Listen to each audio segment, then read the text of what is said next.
If you say, I'm depressed because of this case, your supervisor might say, well, maybe this is not the job for you. So knowing when and how to communicate your needs is also important. By nature, forensic science exposes workers to disturbing and traumatizing experiences. It's important that in dealing with these exposures, practitioners are able to maintain their mental well-being and find support. Dr. Gregory Mack is a police and forensic psychologist specializing in first responders and communities of color. He joins us now to talk about the importance of this work. Thank you, Dr. Mack, for joining us today. I appreciate you being here. Thank you for having me. Absolutely. A core focus of AAFS 2026 is prioritizing the practitioner. What does that mean for you? So President Collins saw the need for the services of mental health counselors to be applied to people who are normally behind the scenes, the forensic scientists.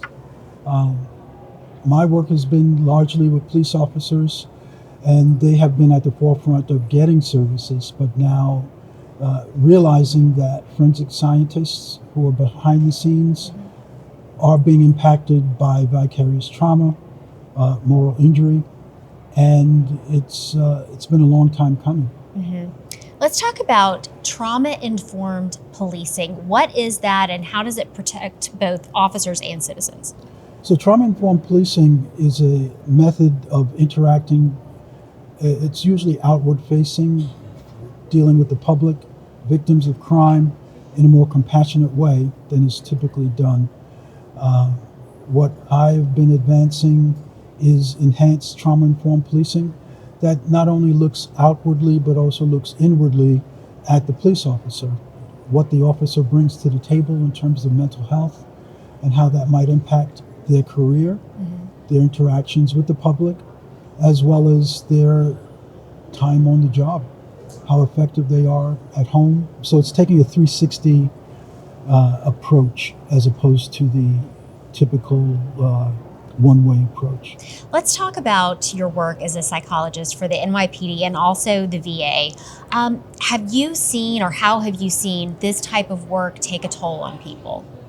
And so being initially a police officer that became a psychologist, the officers are certainly being affected.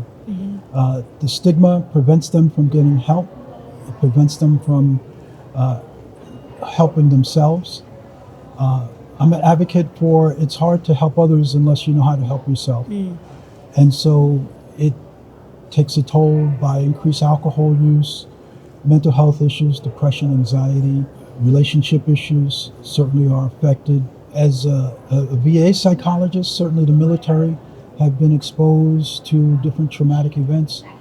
What we discover is that the people that go into these fields have been exposed to trauma way long before they entered the service or the police force. So there's the adverse childhood experiences that we're seeing higher incidence rates of among these populations, the law enforcement and the military population. That's very interesting. Let's talk about forensic scientists. How can they take care of their mental health while dealing with these stressful and disturbing cases? The first thing is to recognize it, to recognize that they're being impacted by the trauma. You need to build a strong support system. Family, balancing work life is so important. Being able to communicate how you're feeling, having the courage to communicate what's going on. Again, the stigma exists. The profession, their livelihood is being affected by it as well. If you say, I'm depressed because of this case, your supervisor might say, well, maybe this is not the job for you. So knowing when and how to communicate your needs is also important. So then from that professional environment, what can labs and departments do to support their staff through these instances of trauma or through mental health challenges? I would say the unions need to do a better job in helping their members speak up, speak out, reach out for help. That's sort of a protected way. Colleagues as well, peers are, they play a vital role in assisting members navigate how to manage their mental health. Dr. Mack, thank you for coming and sharing your insight on this very important topic. My pleasure. Thank you.